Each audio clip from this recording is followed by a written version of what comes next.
নমস্কার বন্ধুরা, রুমার হেসেলে সবাইকে স্বাগত। বেশ কিছুদিন আগে আমি আপনাদের সঙ্গে ঘরে তৈরি সসেজ দিয়ে ড্রাই চিলি সসেজের রেসিপি আপনাদের সঙ্গে শেয়ার করেছিলাম।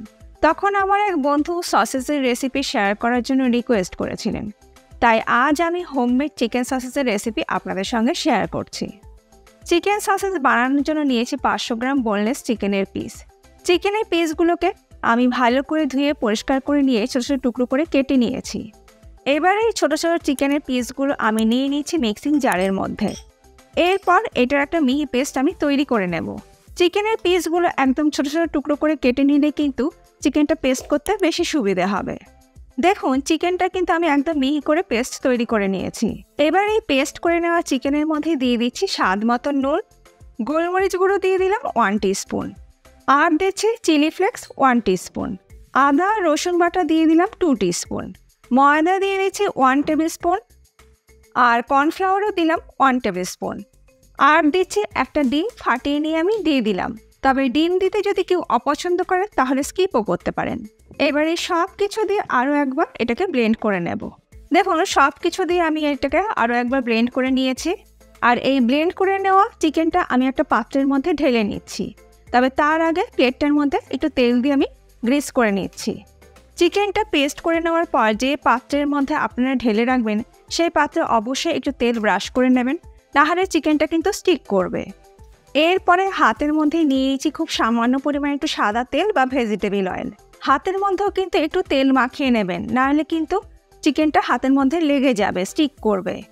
তারপরে এই চিকেনটা থেকে আমি সমান ভাগে ভাগ করে নেব। যেভাবে আমরা লেচি কাটি ঠিক সেইভাবে আমরা সমান ভাগে ভাগ করে নেব। সমস্ত চিকেনের মণ্ডটা থেকে আমি সমান ভাগে ভাগ করে নিয়েছি। এরপরে আমি এক একটা ভাগ নিয়ে লম্বা লম্বা শেপ দিয়ে নেব। আর হাতে যদি একটু লেগে যায় তাহলে অতি অবশ্যই কিন্তু একটু তেল লাগিয়ে নিতে হবে। আমি যে পরিমাণে চিকেন নিয়েছিলাম তাতে আমার মোটামুটি 9টা সসেজ তৈরি হবে। প্রত্যেক কটা শেপ আমার দিয়ে নেওয়া হয়ে গেছে। এবার এইগুলোকে পারফেক্ট শেপ দিয়ে নেওয়ার জন্য আমি নিয়ে নিয়েছি ছোটো ছোটো টুকরো করে কেটে নেওয়া অ্যালুমিনিয়াম ফয়েল পেপার। এরপরে শেপ দিয়ে নেওয়া চিকেন সসেজ অ্যালুমিনিয়াম ফয়েল পেপারের একটা প্রান্তে রেখে অ্যালুমিনিয়াম ফয়েল পেপার সমেত রোল করে নিতে হবে। একটু টাইট করে রোলটা করতে হবে। আর আপনাদের ইচ্ছে হলে অ্যালুমিনিয়াম ফয়েল পেপারের মধ্যেও কিন্তু একটু তেল ব্রাশ করে নিতে পারেন। আমার প্রয়োজন হয়নি বলে আমি আর তেল ব্রাশ করিনি।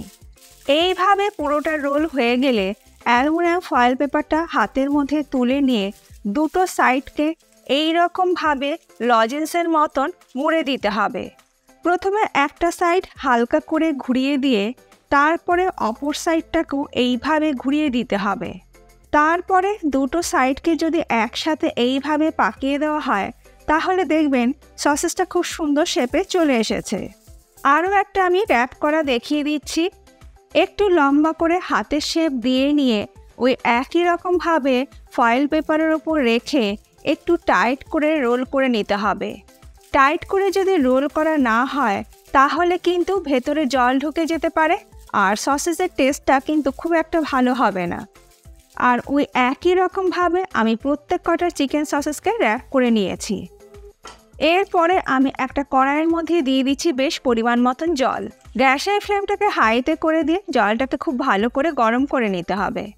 জল যখন খুব ভালো মতন গরম হয়ে যাবে তখন আমি এই গরম জলের মধ্যে দিয়ে দেব র্যাপ করে নেওয়া চিকেন সসেসগুলো। তারপরে ঢাকা দিয়ে গ্যাসের ফ্লেমটাকে মিডিয়াম টু হাইতে রেখে সসেসগুলোকে 10 থেকে 12 মিনিট বয়েল করে নিতে হবে। 12 মিনিট পর আমি ঢাকাটাকে খুলে নিলাম আর গ্যাসের ফ্লেম আমি বন্ধ করে দিলাম। আমাদের চিকেন সসেস অলমোস্ট ডান। এবারে এই চিকেন সসেসগুলোকে গরম জল থেকে তুলে নিয়ে রেখে দিচ্ছি বরফের মধ্যে। একটা পাত্রের মধ্যে নিয়ে নিয়েছি বেশ কিছুটা বরফ। এবার এই গরম সসেসগুলো রেখে দিচ্ছি বরফের মধ্যে। বরফের মধ্যে রেখে দিলে মোটামুটি 10 থেকে 15 মিনিটের মধ্যে এগুলো ঠান্ডা হয়ে যাবে। চিকেন সসেসগুলো কিন্তু ঠান্ডা হয়ে গেছে। এবার আমি দেখিয়ে দিচ্ছি সসেসগুলো কেমন তৈরি হলো। এই চিকেন সসেসগুলো কিন্তু আপনারা ডিপ ফ্রিজে 6 থেকে 7 মাস পর্যন্ত স্টোর করে রেখে দিতে পারবেন। তবে অতি অবশ্যই কিন্তু ডিপ ফ্রিজেই স্টোর করতে হবে, কারণ ফ্রোজেন ফুড কিন্তু ডিপ ফ্রিজেই রাখা হয়। আর দেখুন, একদম পারফেক্ট কিন্তু চিকেন সসেস তৈরি হয়ে গেছে। প্রত্যেকটা সসেস আমি খুলে দেখিয়ে দিচ্ছি, প্রত্যেকটাই কিন্তু পারফেক্ট হয়েছে। আজকাল বাচ্চারা কিন্তু চিকেন সসেস বা চিকেন সালামি খেতে ভীষণই পছন্দ করে থাকে, আর আমরা কিন্তু বাজার থেকে ফ্রোজেন চিকেন সসেস কিনে এনে দিই। তবে আমার মনে হয় বাজারে কেনা ফ্রোজেন জিনিস খাওয়ার থেকে ঘরে তৈরি ফ্রোজেন জিনিস খাওয়া অনেকটাই ভালো, কারণ বাজারে কেনা ফ্রোজেন জিনিসে কী কী জিনিস দেওয়া থাকে তা তো আমরা জানি না। আর এই চিকেন সসেস দিয়ে কিন্তু অলরেডি আমি আপনাদের সঙ্গে একটা রেসিপি শেয়ার করে দিয়েছি। এছাড়া এটাকে আপনারা কিন্তু হালকা বাটার দিয়েও ফ্রাই করেও খেতে পারেন, সেটাও কিন্তু ভীষণই ভালো লাগে খেতে। স্যান্ডউইচ বানিয়ে খেতে পারেন, নুডলসেও কিন্তু দিতে পারেন। আজকে আমার এই সহজ পদ্ধতিতে তৈরি করা চিকেন সসেসের রেসিপি আপনাদের কেমন লাগলো কমেন্ট করে জানাতে ভুলবেন না। ভালো লাগলে সবার সঙ্গে একটু শেয়ারও করে নেবেন। দেখুন, প্রত্যেক কটা সসেস কিন্তু একদম পারফেক্ট তৈরি হয়েছে। একটা সসেস আমি কেটে দেখিয়ে দিচ্ছি এর টেক্সচারটা কীরকম তৈরি হয়েছে। কাটার ধরন দেখে নিশ্চয়ই বুঝতেই পারছেন যে সসেসটা কতটা সফট তৈরি হয়েছে। এবার এই সসেসগুলোকে আমি একটা জিপলক ব্যাগের মধ্যে ভরে ডিপ ফ্রিজে স্টোর করে রেখে দেব। আজ তাহলে এই পর্যন্ত, আবার দেখা হবে নতুন কোনো ভিডিওর সাথে। ভালো থাকবেন, সুস্থ থাকবেন, ধন্যবাদ।